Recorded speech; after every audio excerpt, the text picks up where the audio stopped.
하나님 말씀 살펴보겠습니다. 하나님 말씀 창세기 40장입니다. 창세기 40장 5절에서 13절까지 말씀입니다.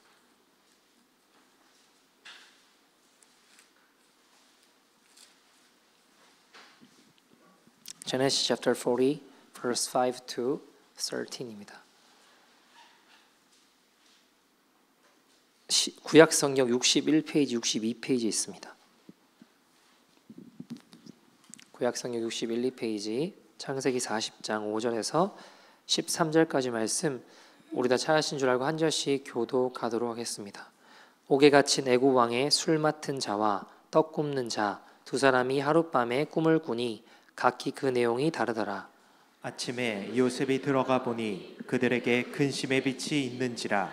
요셉이 그 주인의 집에 자기와 함께 갇힌 바로의 신하들에게 묻되 어찌하여 오늘 당신들의 얼굴에 근심의 빛이 있나이까? 그들이 그에게 이르되 우리가 꿈을 꾸었으나 이를 해석할 자가 없도다.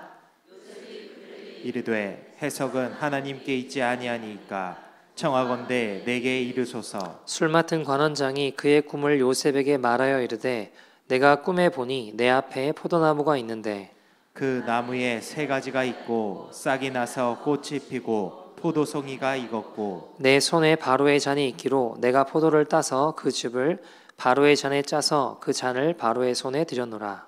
요셉이 그에게 이르되 그 해석이 이러하니 세 가지는 사흘이라. 같이 읽겠습니다. 지금부터 사흘 안에 바로가 당신의 머리를 들고 당신의 전직을 회복시키리니 당신이 그 전에 술 맡은 자가 되었을 때에 하던 것 같이 바로의 잔을 그의 손에 드리게 되리이다. 아멘. 아멘.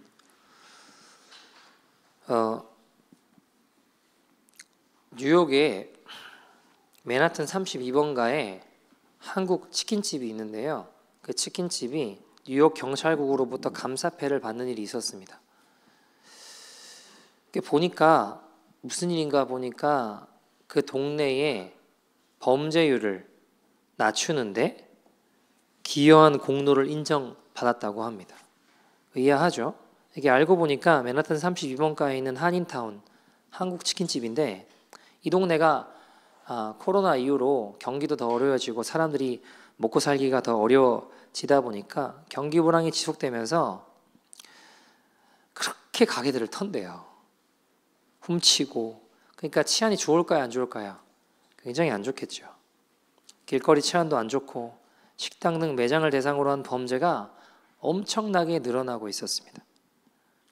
이 사장님이 경찰이 한국 치킨집에서 식사를 하면 다이닝을 하면 15%를 할인해 주었다고 합니다. 수고하신다고 경찰분들은 15% 할인을 해줬대요. 근데 여러분 아시겠지만 한국 치킨이 맛있잖아요. 그 주민이한테 어떤 치킨이 제일 맛있냐고 제가 물어봤는데 한국 치킨이 제일 맛있다고 몇 가지 축축 되는 마이마이 뭐 BBQ 뭐 다 어떤 것보다 한국 치킨이 제일 맛있다고 자기가 다 먹어봤는데 이게 제일 맛있다 그러더라고요. 보니까 그러니까 맛있으니까 경찰들이 할인까지 해주니까 얼마나 좋겠어요. 그래서 이제 자주 오게 되었죠. 경찰들의 매장 방문이 증가했고 자연스럽게 그 지역의 범죄 발생률이 감소하게 되었다는 겁니다. 여러분 경찰들이 자주 다니니까 치안이 좋아지고 치안이 좋아지니까 자연스럽게 주변 상권의 매출도 오르게 되었다고 합니다. 여러분 경찰들만 잘 살펴도 동네가 좋아지더라고요. 경찰들만 잘 살펴보아도 그 동네가 살기 좋아지더라고요. 범죄율이 낮아지고 매출도 올라가고 여러 가지 것들이 좋아지게 되었다고 합니다. 여러분 우리가요 근심이 있으면 그 근심만 생각하면 다른 것 생각을 잘 못합니다. 이 사장님이 만약 떨어지는 매출을 보면서 어떡하나 하고 그 매출만 쳐다보고 있었다면 할인을 하겠다는 생각은 못했겠죠. 그것만 생각하고 있으면 계속 동네도 가게들도 어려워졌을 겁니다. 그러나 그 근심을 뛰어넘어 수고하는 경찰들의 노고가 보이는 거예요. 야, 이 치안도 좋지 않은 곳에 참 수고하신다고 고생하신다고 그것들을 살펴보다 보니 어떻게 되는 거예요? 치안이 좋아지고 오히려 매출까지도 좋아지게 된 것이죠. 여러분, 오늘 본문에 나오는 주인공은 요셉이라는 사람입니다. 요셉의 인생을 보면 성경의 요셉에 대해서 이야기를 반복해서 하는 구절 중에 하나가 뭐냐면 그가 형통했다라는 이야기를 합니다. 근데 여러분, 우리가 생각하는 형통은 뭐예요? 잘 먹고 잘 살고 부자 되고 뭐 이런 거겠죠. 근데 요셉의 지금 상황을 보면 전혀 우리가 생각했을 때 형통하지 않은데 성경은 형통했다라고 이야기를 해요. 예를 들어 요셉이 노예로 팔려가서 지금 이제 이집트의 노예가 됐어요. 우리가 지금 40장 읽잖아요. 한 장 앞에 39장 3절에 보시면 그 노예가 된 상황인데 뭐라고 이야기하냐면 요셉이 형통했대요.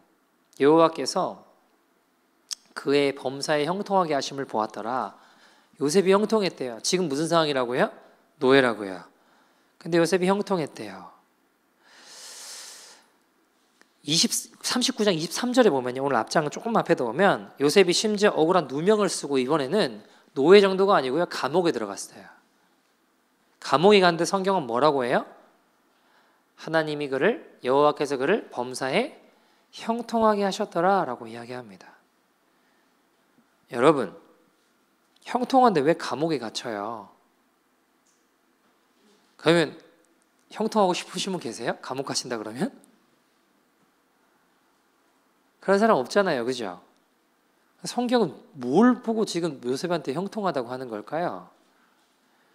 뭐가 진짜 형통일까요? 여러분, 진정한 형통은 주님이 함께하는 겁니다. 살아계신 주님이 그 인생 가운데 함께 하시는 게 진짜 형통이에요. 여호와께서 그와 함께 하심에 그가 형통하였다라고 이야기하고 있는 거예요. 여러분, 주님이 함께 하신 인생, 결국 요셉은 나라와 민족과 세상을 구원하는 하나님의 도구로 쓰임받게 됩니다. 그의 가족들도 구원하는 인생이 되었죠. 여러분, 생각해 보면요, 요셉은요 처음에 미움을 왜 받았나요? 꿈을 꿨는데 굳이 안 해도 되는데, 그죠? 꿈꾼 이야기를 굳이 안 해도 되는데 해봐야 좋을 게 없는데 눈치가 없어요. 이 친구가 굳이 꿈 이야기를 해가지고 형들과 아빠 엄마가 나한테 절한다 이런 이상한 소리를 하는 바람에 그 꿈꿈이 그거잖아요. 그러니까 미움받고 결국에는 미움받다가 어떻게 돼요? 노예로 팔려갔습니다. 그러나 그의 인생은 주님이 함께 하셨기에 가족과 민족과 열방을 구원하는 도구가 되었죠. 여러분, 한번 생각해 볼 만한 게 당시 이집트는 세계 최고의 강대국이었습니다. 지금 미국과 같은 나라라고 할 수 있겠죠. 여러분, 미국 대통령 만나고 싶으면 쉽게 만나실 분, 미국 대통령 정도야 전화 한 통이면 금방 만난다는 분 계세요? 내가 만나고 싶다고 만날 수 있는 게 아니잖아요. 그죠?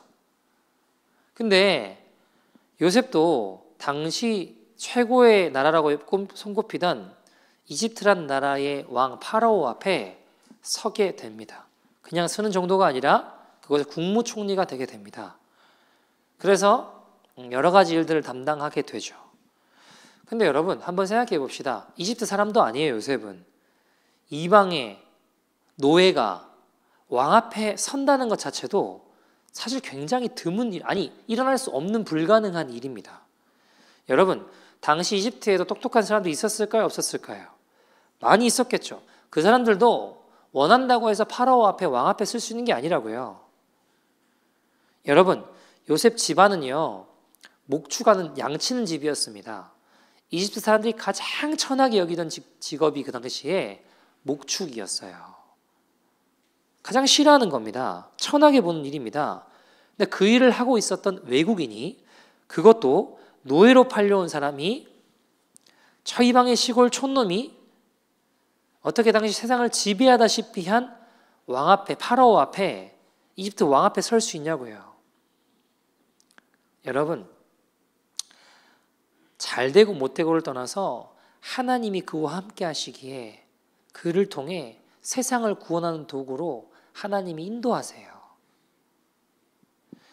여러분, 하나님께서 왜 요셉에게 이런 은혜를 베풀으시고 이런 도구로 주님이 사용하셨을까요? 요셉은 내가 죽고 예수로 사는 십자가의 사람이었기 때문입니다. 여러분, 내가 죽고 예수로 살았다는 근거가 어디 있을까요? 요셉은요, 원래 그런 사람이 아니에요. 굉장히 이기적인 사람입니다. 여러분, 오늘 본문 내용이 어떤 내용이에요? 술 맡은 관원이 꿈을 꿨습니다. 근데 아무리 생각해봐도 무슨 뜻인지 모르겠는 거예요. 그러니까 얼굴에 근심빛이 생겼습니다. 그래서 바로 오늘 본문에 요셉이 내가 죽고 예수로 살아가는 사람인 것을 보여주는 특징이 나타나는데 그게 뭐냐? 6절과 7절 내용입니다. 같이 한번 읽어볼까요? 6절 7절입니다. 시작. 아침에 요셉이 들어가 보니 그들에게 근심의 빛이 있는지라. 요셉이 그 주인의 집에 자기와 함께 갇힌 바로의 신하들에게 묻되 어찌하여 오늘 당신들의 얼굴에 근심의 빛이 있나이까? 아멘. 요셉이 지금 뭐 하는 거냐면 다른 사람의 얼굴에 근심의 빛을 봤다라는 거예요. 다른 사람의 낯빛을 살펴보았다라는 겁니다. 여러분, 왜 요셉이 나는 죽고 예수로 살아갔던 십자가의 사람이었냐 하면 요셉은 원래 내가 죽긴 왜 죽어요? 나밖에 모르는 이기적인 사람이었다고요. 근데 이제는 내 낯빛을 살피는 게 아니라 다른 사람의 낯빛을 살피는 인생으로 바뀌었다라는 거예요. 여러분 보세요. 요셉이 원래 꿈을 꿨죠. 이기적인 사람이고 심지어 눈치도 없는 사람이었습니다. 여러분, 요셉이 꿈을 꿨어요. 형제들과 아버지 엄마가 다 자기한테 절한대요. 눈치가 있으면 그 꿈을 꿔도 형제들에게 말할까요? 안 할까요? 안 할 거 아닙니까? 형들 뻔히 싫어할 법한데 그걸 왜 말하냐고요. 근데 눈치가 없이 자기밖에 모르는 인생이 누구였냐? 바로 요셉이었습니다. 그래서 그걸 이야기하면서 그 꿈으로 말미암아 형들이 자기를 더 미워하게 됐다라고 성경은 이야기를 해요. 여러분, 요셉이 왜 미움받았나요? 형들 얼굴에 근심하는 빛을 못 보는 거예요. 형들의 가족들의 낯빛을 살피지 못하는 겁니다. 그러니까 요셉의 심각한 문제는 뭐냐? 사람들 얼굴에 있는 고난의 빛, 근심의 빛이 있어도 하나도 못 보고 누구밖에 모르는 거예요. 나밖에 모르는 인생이었다라는 겁니다. 관심이 없어요. 자기만 생각하고 자기만 보는 겁니다. 여러분, 근데 이렇게 되면요, 문제가 뭐냐면 우리 인생에 계속 적들이 나타나요. 나를 미워하는 사람들을 계속 만나게 됩니다. 여러분, 남의 얼굴빛을 보지 못하고 내 얼굴빛만, 내 상황만 자꾸 보는 사람들은요, 주변에 자꾸 적이 생겨요. 여러분, 우리가 주변에도 자기밖에 모르는 이기적인 사람이 좋아요, 싫어요? 질문이 어렵나요? 너무? 가까이 가고 싶지 않아요. 가까이 가면 괴로워요. 여러분, 요셉과 같이 그런 이기적인 인생이 이제 누구의 낯빛을 살피는 거예요? 다른 사람들의, 내가 아니라 다른 사람의 낯빛을 살피는 겁니다. 처음 일어난 일입니다. 요셉 인생에서 지금 처음 일어난 일이에요. 내가 죽고 이제 예수님으로 사는 사람은 하나님을 사랑하고 이웃을 내 몸처럼 사랑하기에 다른 사람의 낯빛이 이제 눈에 들어오는 거예요. 여러분, 우리 인생의 문제가 뭘까요? 다들 내 낯빛만 생각해요. 내 상황만 생각해요. 가정 안에서는요, 남편은 자기 낯빛만 생각하는 거예요. 야, 아내가 나를 너무 몰라준다는 겁니다. 반대로 아내는 남편이 나를 사랑해 주지 않는다는 겁니다. 내 낯빛을 살펴주지 않는다는 겁니다. 아이들에게 있는 근심 어린 빛을 살피지 못하고 부모는 부모 입장에서만 자꾸 이야기하는 거예요. 자녀들은 부모님의 낯빛을 살피지 못하는 겁니다. 고통하는 낯빛이 보이지 않는 겁니다. 여러분, 인생의 문제는 남들의 낯빛은 보지 못하고 내 얼굴의 빛만 보는 겁니다. 그게 인생이 어려워지고 불행해지는 거예요. 조금 더 확장시켜서 이야기해 볼까요? 내 것만, 내 자녀만, 내 가정의 낯빛만 살피는 거예요. 그 너머의 다른 사람의 낯빛은 살피지 못하는 겁니다. 다른 사람이 어떤지, 어떤 어려움이 있는지 살피지 않고 그냥 딱 바운더리를 쳐놓고 이건 내 가정에 벗어나는 일이야 하면 이제 그것은 살피지 않으려고 하는 거죠. 여러분, 십자가의 사람은 이타적인 사랑으로 삽니다. 다른 사람의 낯빛을 살펴요. 왜냐하면 그때 역사가 나타나거든요. 그러면 어떻게 되냐면 나를 미워하는 자가 나타나는 게 아니고요. 나를 돕는 조력자들이 나타나게 됩니다. 여러분 보세요. 요셉이 자기도 꿈을 꿨어요. 그죠? 근데 자기 꿈을 해석하는 게 아니라 지금 오늘 보면 누구 꿈을 해석해요? 술 맡은 자에 관한의 꿈을 해석한다고요. 내 꿈을 그 다음에 이제 해석할까요? 이제 내 꿈을 해석할 차례가 된 것 같아요. 근데 자기 꿈을 해석하지 않고 그 다음에 누구 꿈을 해석하나요? 파라오의 꿈을 해석한다고요. 그죠? 왕의 꿈을 해석합니다. 근데 여러분, 이상하게 사람들을 돕고 그들의 꿈을 해석하는데 내 꿈이 이루어져요. 내 꿈이 해석되어져요. 내 길이 열리고 보이는 거예요. 여기에 하나님의 원리가 있어요. 하나님 나라의 원리가 있습니다. 제가 대학생 때 그 금식 수련회를 연말이 되면 항상 금식 수련회를 했어요. 한 3박 4일 정도 금식하고 기도하는 시간을 가졌거든요. 그때 거기 가기 전에 약간 목표 중에 하나가 100가지 기도 제목을 쓰는 거예요. 100가지 기도 제목 막 쓰는 건데 열심히 가지고 올라갔는데요. 문제는 3박 4일 동안 100가지 내가 가지고 나온 기도 제목은 기도 못하고 하나님이 영혼 구원에 대한 마음을 막 부으시는 거예요. 뭐 학과에 죽어가는 친구들 뭐 아무튼 여러 가지 영혼 구원에 대한 기도 그 마음들을 자꾸 부으시니까 가지고 나온 100가지는 한 번도 쳐다보지도 못하고 3박 4일 동안 오직 영혼 구원 그러고 막 그것만 놓고 기도를 했어요. 그러고 보니 3박 4일이 끝났더라고요. 나는 내 기도는 하나도 못했어요.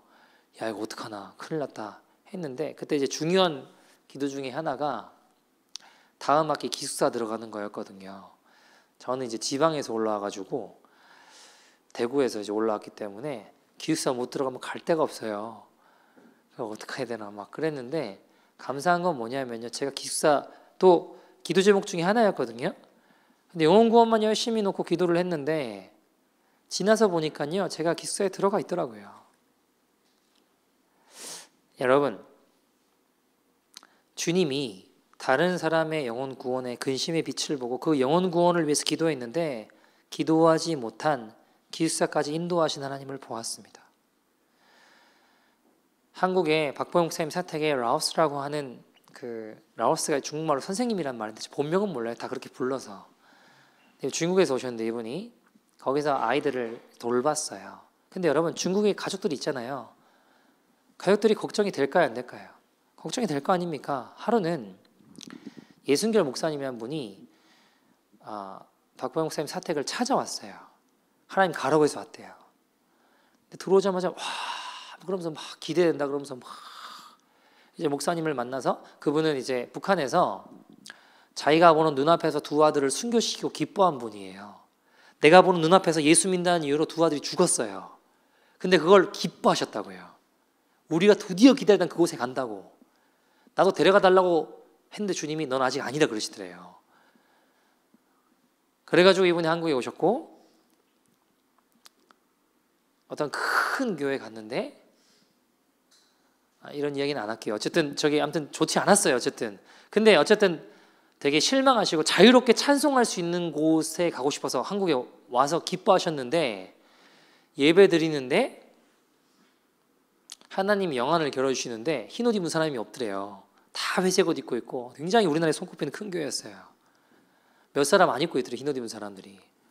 목사님은 봤는데 돼지코를 하고 있고 아무튼 막 너무 이제 예배 드리는데 구역질이 나가지고 뛰쳐나오셨대요. 자유롭게 찬양할 수 있는 곳에 가면 너무 너무 행복할 거라고 생각했는데 그게 아니었대요.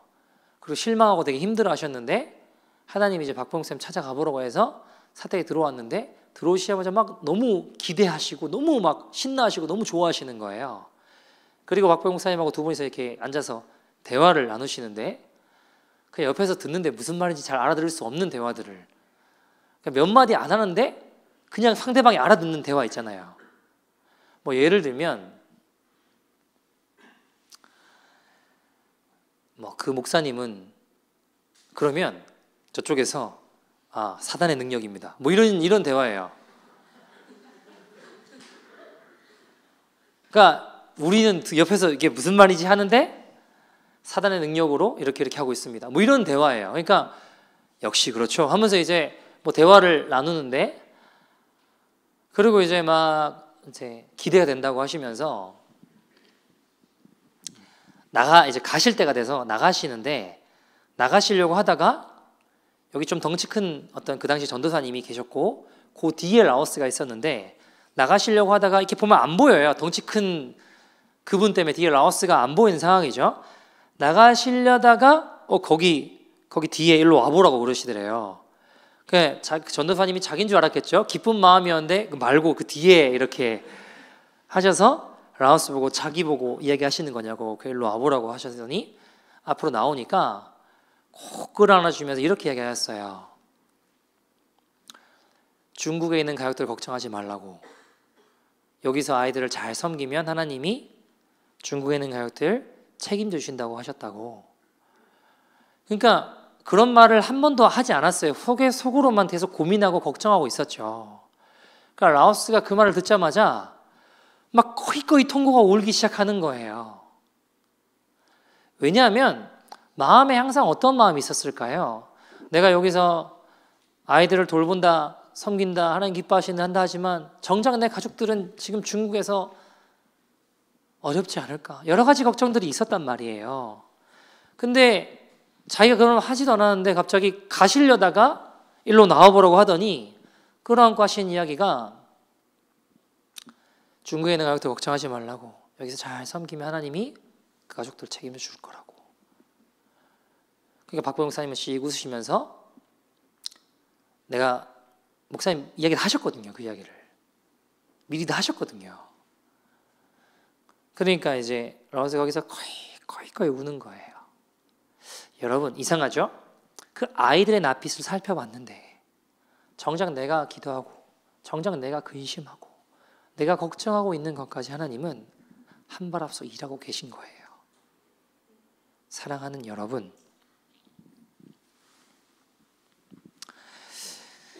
제가 이번에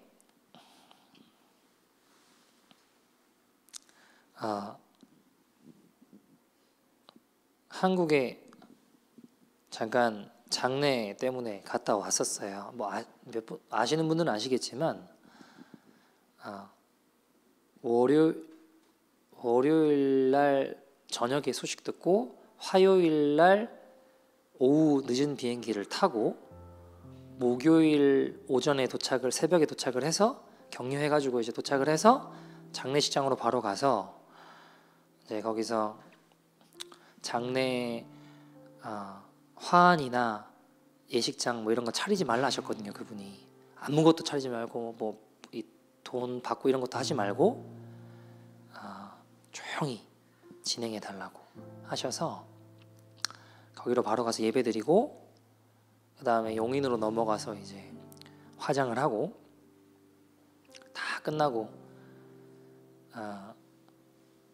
단양에 저희 수련원이 있어서 거기로 이제 내려가서 한켠에 이렇게 잘 묻어 드렸어요. 그 박보영 목사님 어머니가 돌아가셔서 사실 제가 잠깐 갔다 왔었는데 그리고 금요일 날 또 예배드리고 토요일 날 돌아왔어요. 근데 이제 그 어머니 화장을 하고 제가 안고 이렇게 거기서 용인에서 한 2-3시간 정도 거리라서 안고 이렇게 갔던 것 같아요.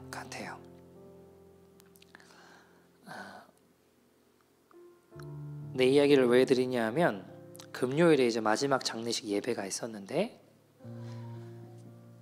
박보영 목사님 아들이 왔어요. 아들이 와서 가족들이 이제 미국에서 여러 군데서 다 이제 왔죠. 와서 모여서 예배드리고 하는데 박보영 목사님 아들이 할머니를 기억하니까 이렇게 온 거예요. 근데 이제 도착을 하고 목사님이 왔냐 하시면서 이렇게 안아주시는데 제가 뒤에서 그걸 보는데 그렇게 눈물이 나더라고요. 얼마 만에 만난 건지 잘 모르겠어요. 한 뭐 10수년 된 것 같아요. 제 기억이 맞으면. 왔냐 하고 이렇게 안아주시는데 제가 뒤에서 보는데 자꾸 눈물이 나고 그런 생각이 들었어요. 목사님은 하나뿐인 아들 그렇게 사랑하고 떠나시기 전날까지 책 읽으셨대잖아요. 그렇게 사랑하는 아들. 어쩌면 그 하나뿐인 아들 포기하고 우리 제자들을 키워주셨거든요. 더 말도 못 알아듣고 사고만 치고 말썽만 부리는 우리들을 돌봐주셨습니다.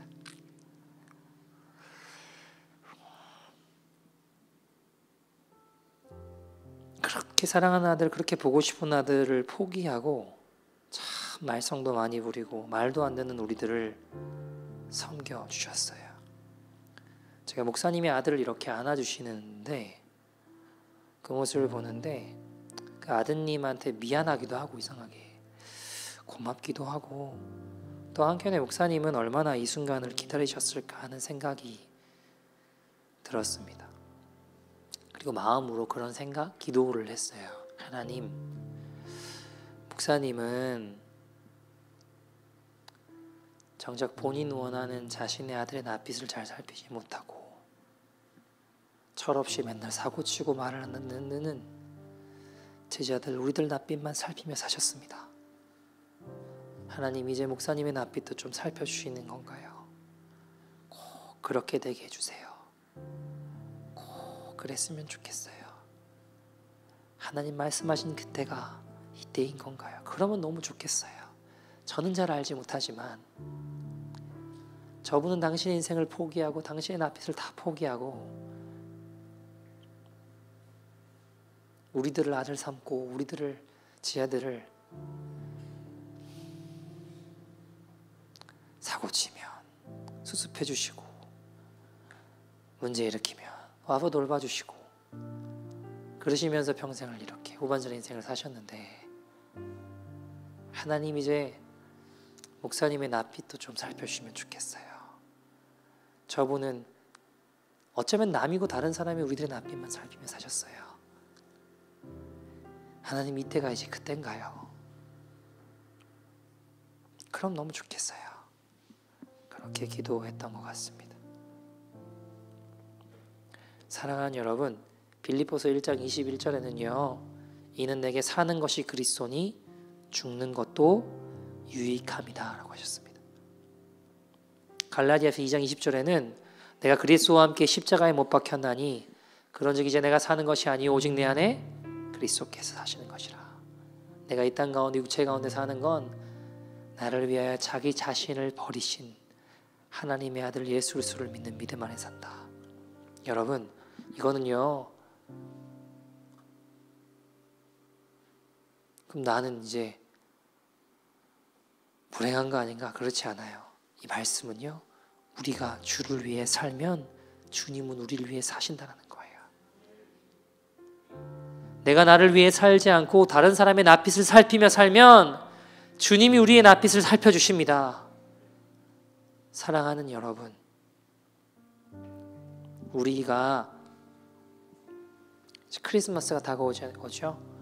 다들 연휴라고 신나서 자기네들끼리 가족들끼리만 어우러지는 크리스마스 때 왜 우리는 노숙자 쉘터까지 가가지고 거기서 예배하고 찬양하고 선물로 드리고 기도하고 왜 매년 그런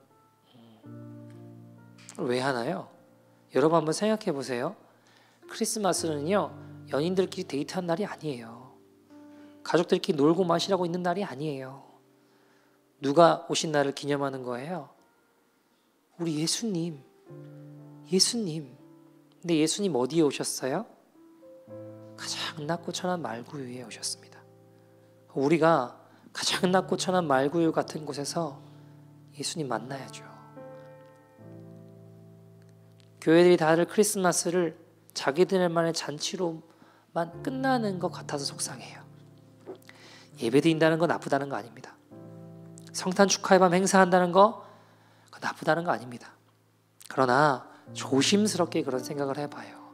그 화려하고 멋있고 대단한 성가대의 찬양 앞에, 아주 멋있는 뮤지컬과 장엄한 공연 앞에 우리 주님 거기 계실까?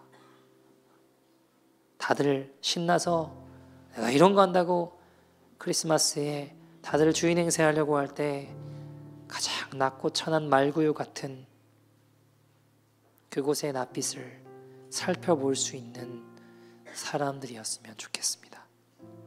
왜냐하면 거기 예수님 계시잖아요. 거기 우리 예수님 오셨잖아요. 그게 주님의 마음 아닐까요? 이제 날씨도 추워질 텐데 우리 노숙하는 분들에게 방한용품 선물로 잘 넣어서 복음 전도지와 함께 드리고, 그분들에게 찬양 불러드리고 함께 기도하고 그분들의 낯빛을 살펴보는 것. 그럼 주님이 우리의 낯빛을 살펴주십니다. 여러분, 교회에서 방한용품 다 준비해도 돼요. 근데 왜 양말, 목도리, 모자, 귀마개, 핫팩 뭐 이런 거 250세트나 도네이션 해보시라고 할까요? 주님 기뻐하시는 곳에 여러분 마음을 두게 하고 싶었어요. 누군가 하겠지 하지 마시고 십시일반으로 예수님께 드린다 생각하고 유현정 성도님께 신청해 주세요. 지금 양말밖에 안 찼대요. 우리 마지막으로 빌립보서 2장 3절 4절 말씀 같이 한번 읽었으면 좋겠는데요. 이렇게 이야기합니다. 같이 읽죠. 시작. 아무 일에든지 다툼이나 허영으로 하지 말고 오직 겸손한 마음으로 각각 자기보다 남을 낮게 여기며 각각 자기 일을 돌볼 뿐더러 또한 각각 다른 사람들의 일을 돌보아 나의 기쁨을 충만하게 하라. 아멘. 여러분, 다른 사람의 일을 돌아보는 저와 여러분 되기를 소원합니다. 그때 우리 낯빛을 주님이 돌봐주십니다. 그때 가정이 회복되는 역사가 일어날 것입니다. 우리 가정에 부흥이 임할 것입니다. 우리 함께 찬양하고 기도했으면 좋겠는데요. 사랑하는 여러분, 나만 생각하는 이기적인 마음과 모습에서 벗어나 이제 다른 사람의 근심 어린 낯빛을 살피는 하나님의 사람 되기를 간절히 소원합니다. 하나님, 내 낯빛만 살펴보는 인생이 아니라 이 모습에서 벗어나 다른 사람의 얼굴빛을 볼 수 있는 우리 믿음의 인생 되게 하여 주옵소서. 우리 함께 이 찬양하며 나갔으면 좋겠습니다. 삶의 작은 일에도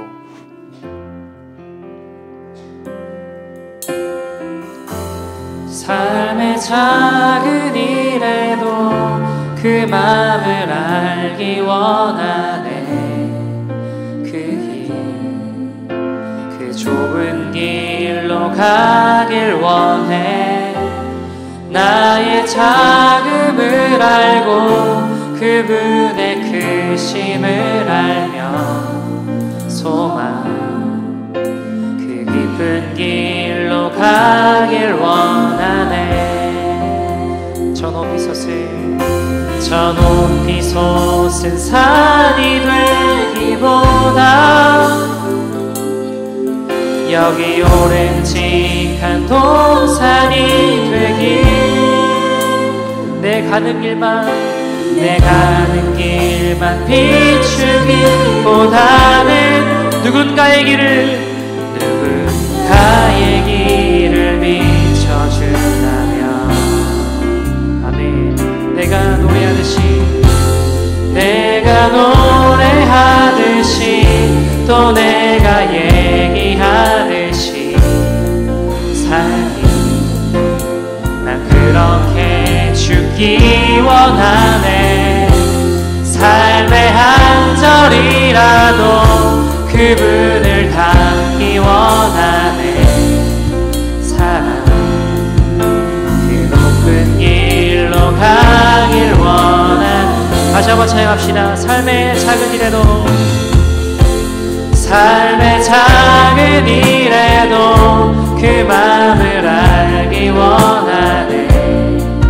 그 길, 그 좁은 길로 가길 원해. 나의 작음을 알고 그분의 크심을 알며 소망, 그 깊은 길로 가길 원하네. 저 높이 솟은 산이 되기보다, 저 높이 솟은 산이 되기보다, 여기 오름직한 동산이 주님, 내가 가는 길만 비추기보다는 누군가의 길을 비춰줄 수 있는 인생 되길 원합니다. 보다는 누군가의 길을 비춰준다면, 내가 노래하듯이, 내가 노래하듯이, 또 내가 얘기하듯이 그렇게 죽기 원하네. 삶의 한 절이라도 그분을 닮기 원하네. 소망, 그 좁은 길로 가길 원하네. 나의 생명을 드리니, 나의 생명을 드리니 주 영광 위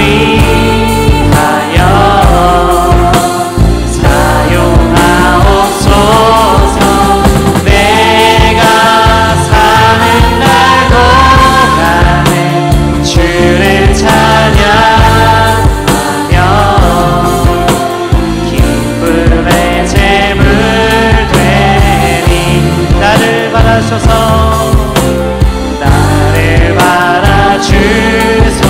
나의 생명을 드리니, 나의 생명을 드리니 주 영광 위하여